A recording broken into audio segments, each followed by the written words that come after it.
আমি বীরেন্দ্র কুমার রায়। আমি বীরভূম জেলার বোলপুর শান্তিনিকেতন ব্লকের কমলাকান্তপুর গ্রামে 1998 সাল থেকে এখানে স্থায়ীভাবে বসবাস করছি এবং এখানে 12 বিঘে জমি নিয়ে চাষবাস করছি, যাতে এই জমির উপর নির্ভর করেই আমার পরিবার স্বাচ্ছন্দ্যে স্বাস্থ্যকরভাবে থাকতে পারে। আসুন।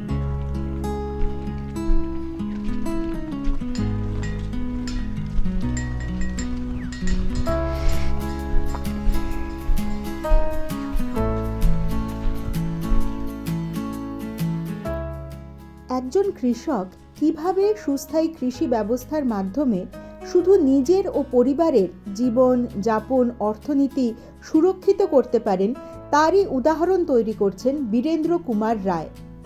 একই সঙ্গে থাকে প্রাকৃতিক ভারসাম্য রক্ষার বিষয়টিও। মরশুমি শস্য চাষ থেকে বহুবর্ষজীবী ফলের বাগান, সেচ ব্যবস্থা, মাটির গুণগত মান বজায় রাখা, উৎপাদিত পণ্য বাজারজাত করা, এই সব কিছু নিয়েই নিজের 12 বিঘা জমিকে দীর্ঘমেয়াদী কৃষি ব্যবস্থায় সুসংহতভাবে ব্যবহার করছেন বীরেন্দ্র কুমার রায়। রয়েছে তার ভবিষ্যতের পরিকল্পনাও।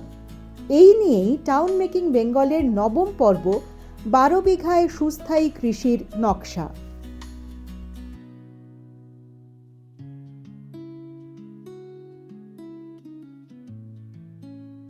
যখন এখানে আমি আসি 1996 সাল থেকেই যাতায়াত শুরু করি। আমার এই জায়গাটার প্রতি একটা আকর্ষণ ছিল এই যে আমি যেখানে বড় হয়েছি সেখান থেকে খুব বেশি দূরে নয়, শান্তিনিকেতন থেকে খুব বেশি দূরে নয়, কিন্তু এর দুদিকে নদী আছে, কোপাই নদী। এই নদীর একটা তো ভালো লাগা আছে, তার জন্য আমার একটা নিশ্চয়তা ছিল যে চাষ করতে গিয়ে জলের সমস্যাটা হবে না। যদিও এটা একটা বেশ টেবিল টপ ল্যান্ডের মতো, চারদিক নিচু, এটা উঁচু। এইটা 96 সালে যখন আসি তখন এই জায়গাগুলোতে চাষবাস ভালো হতো না বলতে ধান লাগালেও কার্তিক মাসে বৃষ্টি না হলে ধান শুকিয়ে যেত। আর যে দিকটা বাগান ওই দিকটায় প্রচুর আগাছা হতো, মানে পলাশ আর বনকুল, ঘেঁটু, এইগুলোর একটা জঙ্গল হয়ে থাকতো সবসময়। এমনকি তাল খেজুরেরও প্রচুর গাছ ছিল। আমি 1996 সালে যে পরিমাণ জমি কিনেছিলাম এখনও সেই পরিমাণই আছে।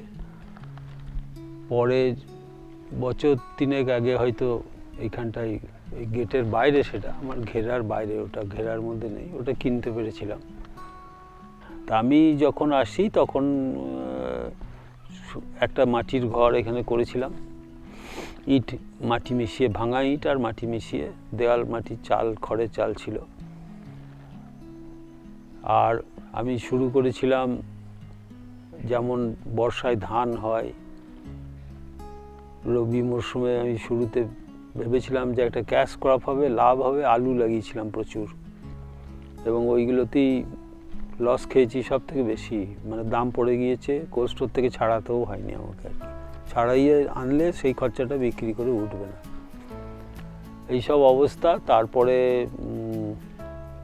সর্ষে চাষ করেছি বাগানের, এগুলো পুরো মানে চারা বসিয়েছিলাম ফলের, তখন তো ছোট চারা ফাঁকা ছিল, সেই জন্য সর্ষে চাষ করেছি, কলাই চাষ করেছি। আস্তে আস্তে গাছ বড় হয়েছে, ওই চাষগুলো আস্তে আস্তে বন্ধ হয়ে গিয়েছে। হলুদের চাষ করেছি। আর মাটিটার কথা সবের আগে বলতে হয়, এই মাটিটা পুরো সামনের দিকটা যেমন বালি, পিছন দিকটা তেমনি আবার এঁটেল, এবং সবটারই 10 ইঞ্চি থেকে 1 ফুট নিচে একটা হার্ড প্যান আছে হলদে রঙের, যেটা মানে জলে রাখলেও গলে না। হ্যাঁ, খুবই অনুর্বর। মানে গাছ বসাবার সময় গর্ত করতে গিয়ে কোদাল অনেক বেঁকে গিয়েছে, বারবারই কামারের কাছে যেতে হয়েছে। সেই দিক থেকে খুব একটা অনুকূল মাটিটা ছিল না, এখনও নাই। এই গাছ যদি পলিমাটির দেশ হতো তার চেহারা আলাদা হতো। যতটা ভালো স্বাস্থ্য হওয়ার কথা ততটা ভালো কিন্তু হয়নি। আমি নিজে এটা মানে উপলব্ধি করি। একটা চাষেরই এখানে অনুকূল আবহাওয়া ছিল, সেটা হচ্ছে এই আলু জাতীয়। কিন্তু আলু চাষের অভিজ্ঞতাটা তো বলেছি, তাছাড়া চাষ করে যে বিক্রি সেটা এমনই কয়েকজনের হাতে কুক্ষিগত যে সেদিকটাতে যাবো না বলেই ঠিক করে নিয়েছিলাম। ওই 2000 সাল থেকে আমি পুরো ব্যাপারটাকে বদল করে দিই। বুঝে নিই এই জিনিসগুলো খুবই খারাপ, ভালো নয় রাসায়নিক ব্যবহার করা বা এরকম একটা বিশেষ মানে পচনশীল জিনিসকে ক্যাশ ক্রপ করা। কারণ এটা 2 বছরেই কি সব বুঝে গেলাম না, আমার তার আগে চাষের অভিজ্ঞতা ছিল। আমি যেখানে বড় হয়েছি সুরুল গ্রামে, সেখানে আমাদের বাড়ির সত্যি করেই ভালো চাষবাস ছিল। সেইটাই মাঠে ঘাটে ঘোরা, আমি প্রায় 10-12 বছর বয়স থেকেই মাঠে ঘুরছি। সেই হিসেবে এই জায়গাটাকে তখন ভাবি যে না, এটাকে একটা আমি মডেল হিসেবে তৈরি করব।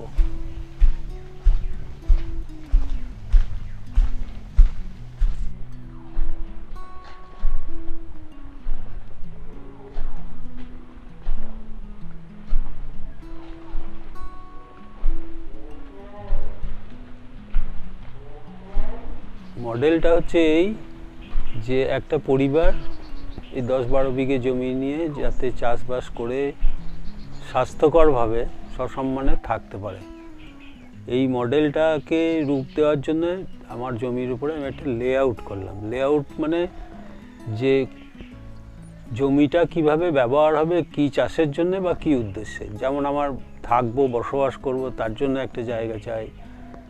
আচ্ছা, কিছু ধরুন চাষ হবে যেগুলো হচ্ছে বহুবর্ষজীবী থাকবে, যেমন ফলের বাগান আর কি, ফল গাছ, এগুলো বহুবর্ষজীবী, অর্থাৎ ওইটা একবার হলে ওখানে অন্য কোনো চাষ সাধারণভাবে হবে না। আর কিছু আছে যেগুলো মরশুমি হবে, তাহলে প্রত্যেকটার চাহিদা আলাদা আলাদা। মরশুমিগুলোর মধ্যে ধরুন যেগুলো রবি ফসল, সেগুলো যাতে সূর্যের আলো প্রচুর পায়, কারণ রবি নামটাই বলে দেয় যে সূর্যের আলো ছাড়া ভালো হয় না। এছাড়া ধান, সেও সূর্যের আলো ছাড়া ফটোসিনথেসিস কম হলেই চাল ও কার্বোহাইড্রেটটাই তো মেন করে, ওরা সিনথেসিস করে। তো এই নিয়ে একটা লেআউট হলো। আর মডেল হচ্ছে বললাম যাতে একটা পরিবার পারে, কিন্তু কিভাবে, কারণ যখন আমি শুরু করি ততদিনে আপনার রাসায়নিক ব্যবহার করা চাষে ব্যাপক শুরু হয়েছে এবং তার কুফলগুলোও বিভিন্ন জায়গায় আলোচনা হচ্ছে, লেখালেখি হচ্ছে। আমরাও সেগুলো যেটুকু পড়েছি তার থেকে সেটাকে বিশ্বাসযোগ্য বলেই মনে হয়েছিল। সেই জন্যে আমার চাষের মানে পদ্ধতি, প্রক্রিয়া সব কিছুই পাল্টে একদম রাসায়নিক বর্জিত করে দিলাম। মানে রাসায়নিক বলতে যেগুলো কৃত্রিম রাসায়নিক আর কি, সেটা সার হতে পারে, সেটা ছত্রাকনাশক হতে পারে, কীটনাশক হতে পারে, বা অন্য কোনো রোগ দমনের জন্য হতে পারে, আগাছা মারার জন্যও হয়, সব রকমভাবে। তাহলে এবং সেটা দেখানো, মডেল মানে একটা তো দেখানো আর কি, সেটা যে এইভাবে সারভাইভ করা যায়, এইভাবে একটা চাষ করা যায়।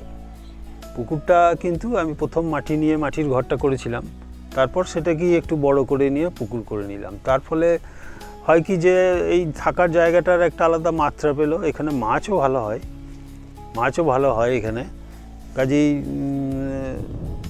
একটা পুকুর রয়ে গেছে, তার ওই পারে ধান ঝাড়াই ফসল তোলার জায়গাটাও রইল সব নিয়ে। আর পুকুরটা থেকে আয়ও হয়। মাছ আমাদের এখানে রুই, কাতলা, মৃগেল সব রকম মাছই হয়, এমনকি গলদা চিংড়িও আমি চাষ করেছি, সেটাও সফল হয়েছে। মাছ বিক্রি একবারই করেছিলাম সাধারণত, তাছাড়া বিক্রি করি না, কারণ খুব বেশি তো বড় নয় এটা, মাছ বিক্রি করার মতো হয় না। এই যখন পুকুরে জল মেরে ফেলবো তখন অনেকগুলো মাছ তখন বিক্রি করতে হয়, সে একবারই মেরেছিলাম। এবারেও আবার মারবার ইচ্ছা আছে, এখানে একটা ঘাট করার ইচ্ছা আছে। আমরা ওই ধরুন শীতের শেষে গরমকালে মাছটা ছাড়ি, তারপরে ধরে ধরে খাই, আবার পরের বছর গরমকালে আবার ছাড়বো।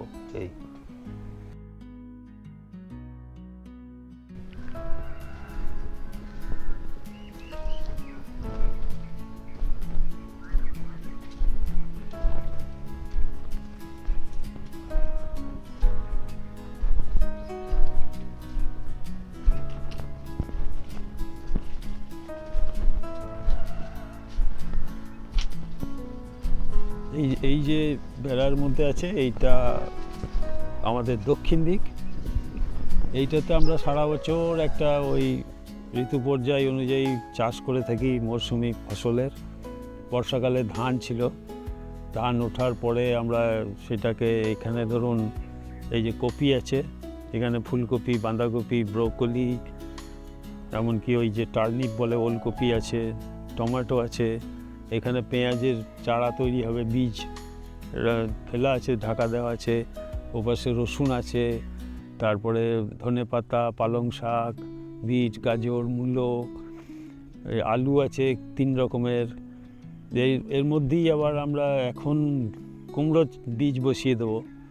আলুটা যখন উঠে যাবে তখন কুমড়োটা, গাছটা বড় হয়ে কুমড়োতে জমিটা কুমড়ো পেয়ে যাব।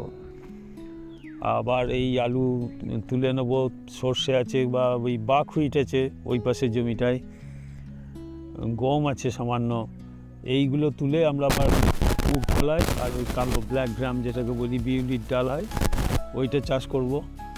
তার ফলে আমার গ্রিন ম্যানুয়ারিংটাও হয়ে যাবে, আমি ডালও পেয়ে যাব। তারপরে বর্ষাকালে আবার যখন ধান লাগাবো তখন আর কোনো ওই সারের ঘাটতি বা নাইট্রোজেন ঘটিত সারের ঘাটতি থাকবে না। আর আমরা জলটা বেঁধে দিই যাতে করে ওয়াশ আউট না হয়, এবং যে ড্রেনগুলো থাকে সিড বেডের মাঝখানে সেইগুলোতেও জল ভরে রাখি। তার ফলে কি হয়, ওই বৃষ্টির জলের যে ইরোশন সেটা অনেকটা কমে যায়, খুব অল্পতেই সব পাখিটা জলে ঢাকা পড়ে যায়, তখন জলের ওপরে জল পড়ে, এবং পরের দিন সকালে সত্যি কোনো বীজ নষ্ট হয়নি, কিচ্ছু হয়নি। ধরুন আমরা সেই ফসলেরই চাষ করি যে ফসলে জলের চাহিদা কম, যেমন ধরুন এই বর্ষা ছাড়া অন্য সময় ধান চাষের কথা আমরা ভাবিও না। আর বাদবাকি যে সবজি দেখছেন এগুলো তো অবশ্যই গ্রাউন্ড ওয়াটার ইউজ হয়, কিন্তু এইগুলোর জল অনেক কম লাগে। এবং আরও একটা আমার অভিজ্ঞতা হচ্ছে, যেহেতু রাসায়নিক সার ব্যবহার করি না বলে জলের চাহিদাটাও এদের ওই রাসায়নিক ব্যবহার করা জমির যে ফসল তার থেকে অনেক কম। একটা হচ্ছে মাটির জল ধারণ ক্ষমতাটা আসলে বেড়েছে, এই যে মাটিতে হিউমাস বেড়েছে না, ওই যে আমি প্রত্যেক বছর কলাই চাষ করছি এবং ওই আনছি না, আমি শুধু শুঁটিগুলো তুলে নিচ্ছি, গাছটা ওখানে করছি, তার ফলে মাটিতে ধরুন কার্বন কন্টেন্ট বাড়ছে, তারপরে আপনার হিউমাস বাড়ছে, এর ফলে মাটির জল ধারণ ক্ষমতাটাও বাড়ছে, যেটা রাসায়নিক চাষের ক্ষেত্রে উল্টো হয়। মানে আপনার সেই রক বেডের মতো হয়ে যায় জল না থাকলে, এবং জল ধারণ ক্ষমতা কমে যায়।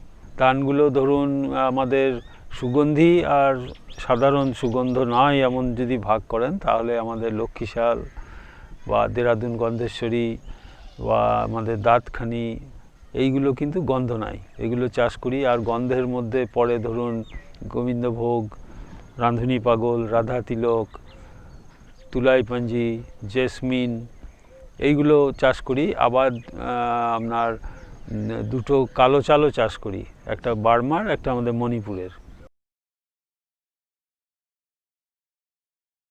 বাকহুইটের চাষটা কিন্তু আমাদের উত্তরবঙ্গ থেকে আপনার পাহাড়ি অঞ্চল, সিকিম, ভুটান, নেপাল, টিবেট অবধি এই ব্যাপক চাষ। আমাদের স্পিতি ভ্যালিতে যদি যান হিমাচলের, বাকহুইটের প্রচুর চাষ আছে। এখানে আমি নর্থ বেঙ্গল থেকে এনে ট্রায়াল হিসেবে গতবার প্রথম করেছিলাম, ভালোই ফল পেয়েছিলাম। আর এর শাকটাও খাওয়া যায়, কোনো স্পেশাল কিচ্ছু এখন আমার দরকার হয়নি, খুব বেশি বাড়তি সারের দরকার হয়নি। আর হচ্ছে ক্রপ ডিউরেশনটাও খুব লম্বা নয়, এই 80-85 দিনের মধ্যে ম্যাচিওর করে যায়, তার ফলে জলটাও খুব কম লাগে।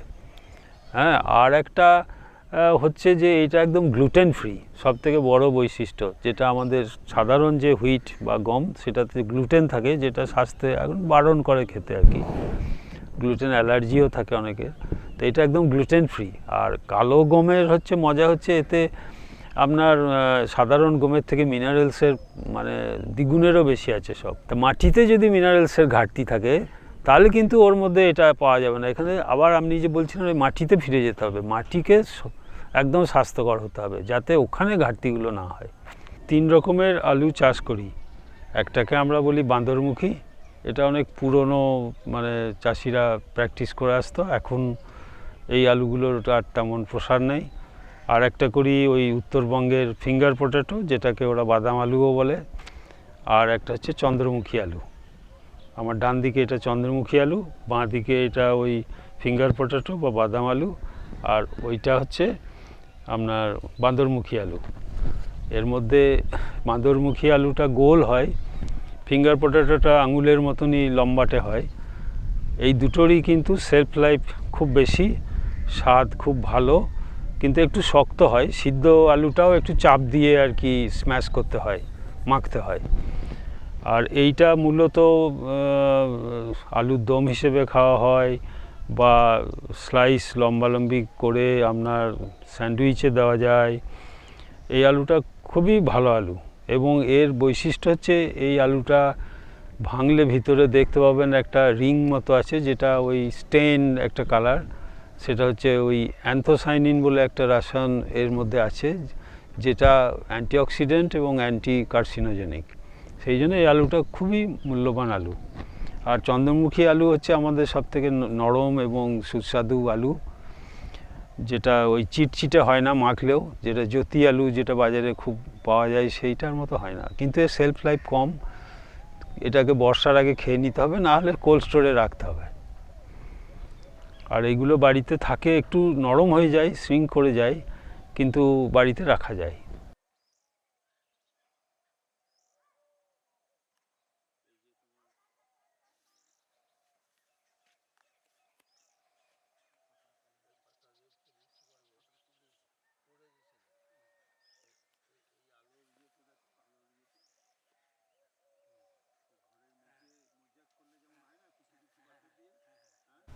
এইটা হচ্ছে ফলের বাগান, এটা বাড়ির উত্তর দিকে করার কারণ হচ্ছে যে শীতকালে দক্ষিণের যে রোদ সেটাকে ও আড়াল করবে না, আবার গ্রীষ্মের যে প্রচণ্ড গরম তখন উত্তরে সূর্য চলে যায়, সেই তাপও অনেকটা শোষণ করবে। আর ফল বাগানটার বিন্যাসের কথা যদি আমরা ধরি, তাহলে সবসময়ই পূর্ব দিকে এবং দক্ষিণ দিকে যে গাছগুলো ছোট পূর্ণবয়স্ক হয়ে হবে সেইগুলো আছে, আস্তে আস্তে পশ্চিমে এবং উত্তরে যেগুলো আরও লম্বা হবে সেই গাছগুলোকেই বসানো হয়েছে, যাতে শীতকালে সবাই সমান সূর্যের আলো বাতাস পায়।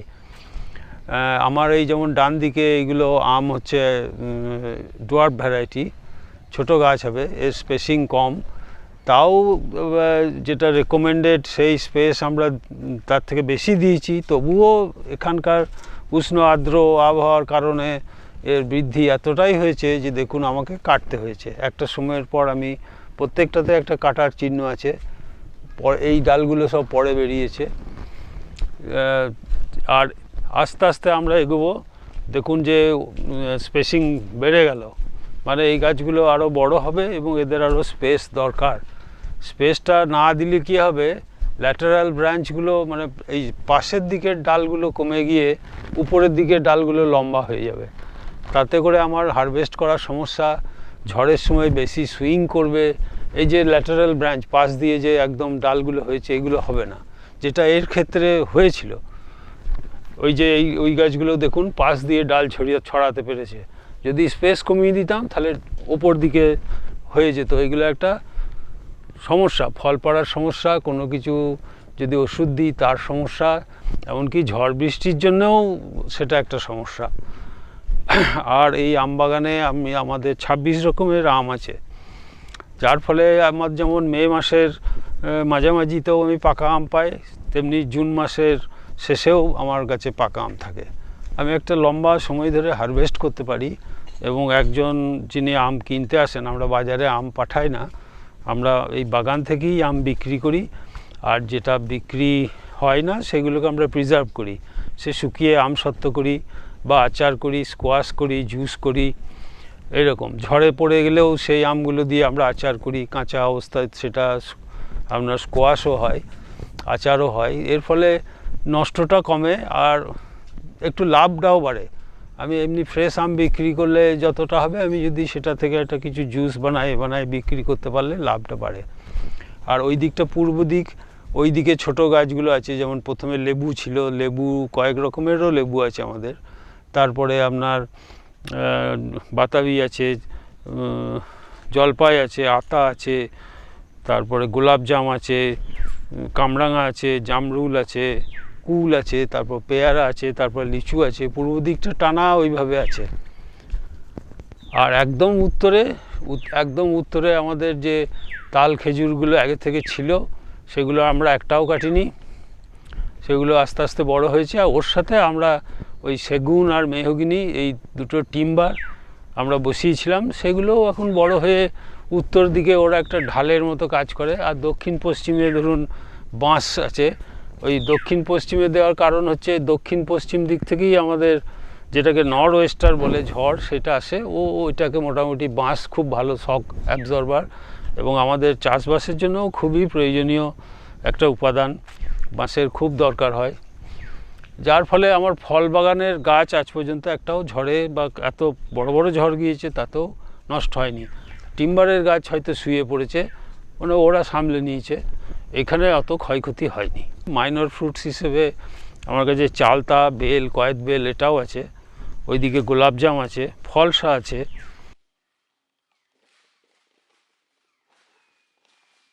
আমবাগানে আমি যেটা করে এসেছি সেটা হচ্ছে এর যত পাতা ঝরে পড়েছে একটা পাতাও আমরা এখান থেকে সরাইনি। শুকনো ছোট ডাল বা পাতা, মোটা ডাল হলে হয়তো ধান সিদ্ধ করার সময় নিয়ে গেছি, কিন্তু এই যে ঘাসগুলো, কাউকে ঘাস কাটতেও দিই না, ঘাস পুরোটা এখানে রিসাইকেল হয় সয়েল এনরিচমেন্টের জন্য। লিচুর 3টে ভ্যারাইটি আছে, তার মধ্যে একটা হচ্ছে ইলাইচি, এটা বাজারে খুব কমন নয়, প্রায় কিনতে পাওয়া যায় না বললেই হয়, এর ফ্লেভারটা আলাদা। পেয়ারা আছে আমার 5 রকমের, এই লখনৌ 49, এলাহাবাদ সফেদ, হরিঝা, সিলেকশন 8টা কিন্তু আমাদের IRI এর তৈরি করা।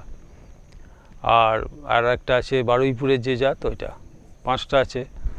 এছাড়া কুলও আছে 4 রকমের, এমনি টোপা কুলও আছে, আর একটা কুল আছে ওই পাকার আগে একটু সামান্য ডগটা নারকেল কুলের মতো একটু মানে অবলং হয়, কিন্তু এমনি রাউন্ডিস, তার স্বাদটা খুব সুন্দর, টক মিষ্টি। এছাড়া একটা আছে ওই পাকলে আপনার অ্যাপেলের মতো হয়, কাঁচাই সবুজ আর মেরুন থাকে, একদিক সবুজ একদিক মেরুন, পাকলে কিন্তু লাল হলুদ হয়ে ওই একটা, বেশি বড় হয় না। আর একটা বাউকুল বলে যেটা, মানে ওটা বাউ হচ্ছে BAO, Bangladesh agricultural, Bangladesh agricultural university, ওদের কিন্তু ওরা তৈরি করেছে। প্রথম যখন ফল ফলতে শুরু করলো তখন এই যে ঝড়ে আম পড়ে গেল, কি করব, আম দিয়ে আচার করলাম বা স্কোয়াশ, তখন ওইগুলো বানাতে শিখেছি আর কি। আচারটা আমি বানাতে পারি আজও আমি বলবো না, স্কোয়াশটা বানাতে শিখেছি, জুসটা বানাতে শিখেছি, কি জ্যাম জেলি বানাতে শিখেছি, সেইগুলো বানিয়ে বিক্রি করব। কিন্তু সঙ্গে সঙ্গে একটা এলো কি, যে এই খাবার নিয়ে ব্যবসা করাটা আইন সিদ্ধ করতে হলে লাইসেন্স নিতে হয়, তা না হলে কিন্তু যে কোনো সময় সমস্যায় পড়তে পারি। সঙ্গে সঙ্গে তো তখন APO ছিল, APO অ্যাপ্লাই করলাম, করে যাই হোক ওনারা ভিজিট করে তখন কেন্দ্রীয় সরকারের অধীনে ছিল, আমি APO লাইসেন্স পেলাম। পরবর্তীকালে ওটা FSSAI হয়ে রাজ্য সরকারের অধীনে চলে এসছে, সেটাও আছে আমাদের, ডোমেস্টিক স্কেল কিন্তু একদম। আমি প্রিজারভেশন বা প্রসেসিংটা শিখেছিলাম, মানে কোনো প্রতিষ্ঠান থেকে নয়, ব্যক্তির কাছ থেকেই।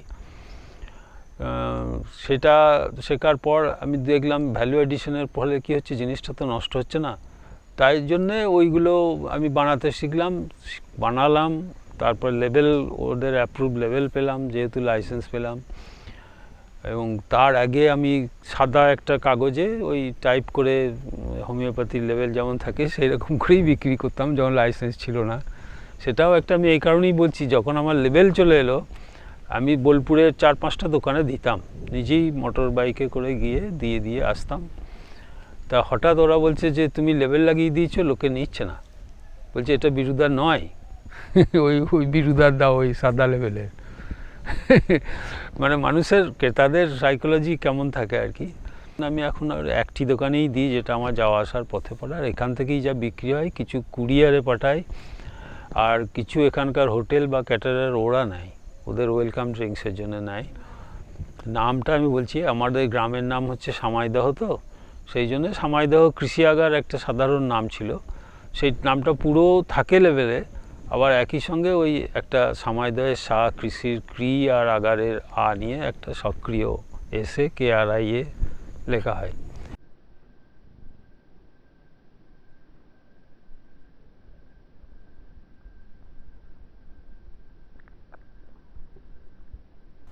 আমি যেটা নিজের অভিজ্ঞতা থেকে বুঝেছি কাজ করতে করতে, যে বৈচিত্র্যই হচ্ছে সংরক্ষণের একটা মানে প্রাকৃতিক যে সম্পদ, সেই ক্ষেত্রে বৈচিত্র্যই হচ্ছে সংরক্ষণের একটা সেরা উপায়। সংরক্ষণ তো দুটো জিনিস হতে পারে, একটা হচ্ছে আমি যখন একটা চাষবাস করছি, একটা খাদ্য উপাদান বলুন বা একটা পরিবেশগত দিক বলুন, সেটাকে গড়ে তুলছি একটা দিক, আর একটা হচ্ছে যখন আমি ফসল তুলছি তারপর সেই ফসলের একটা থেকে যায় সংরক্ষণ বা প্রক্রিয়াকরণ, দুটো দিক থাকে। চাষের ক্ষেত্রেও তাই। তা আমি যখন মানে বাগান করেছি বা অন্য ফসল চাষ করি, তখন আমি সবসময় কত রকমের জাত, কত রকমের মানে শস্য নিজের চাষে বা নিজের আয়ত্তে রাখা যায়, আমি সেইটা চেষ্টা করি। একই সঙ্গে চেষ্টা করি সেই বীজগুলো সেইগুলো যাতে আমার পরিচিত চারপাশের যারা আছে তারাও যাতে চাষ করে, কিন্তু কাউকেই জোর করে বা মুখের কথাই কাজে আনা যায় না। সে যখন নিজে দেখে যে এখানে এটা হচ্ছে, এটা হতে পারে, তার মনে বিশ্বাস জাগে, তখনই সে কিন্তু সেটা গ্রহণ করে। সেই জন্য এই চাষবাসটা একটা ভালো, যে এখানে এসে সবাই দেখতে পায়।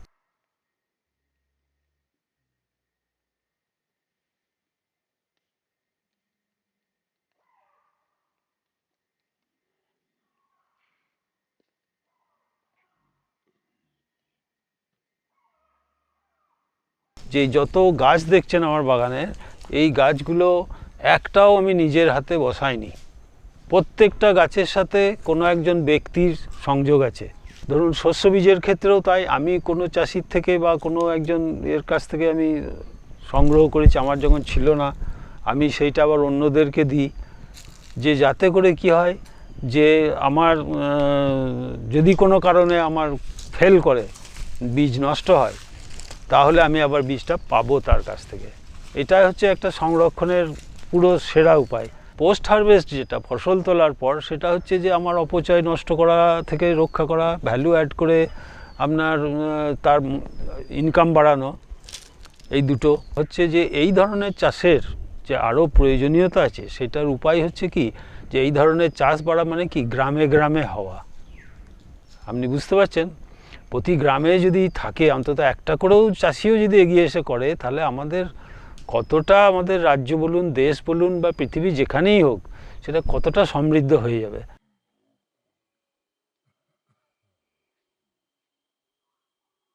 ফসল যত আমার কাছাকাছি থাকবে, সেটা ক্রেতার জন্যও যতটা নিরাপদ, চাষির জন্যও ততটা ভালো।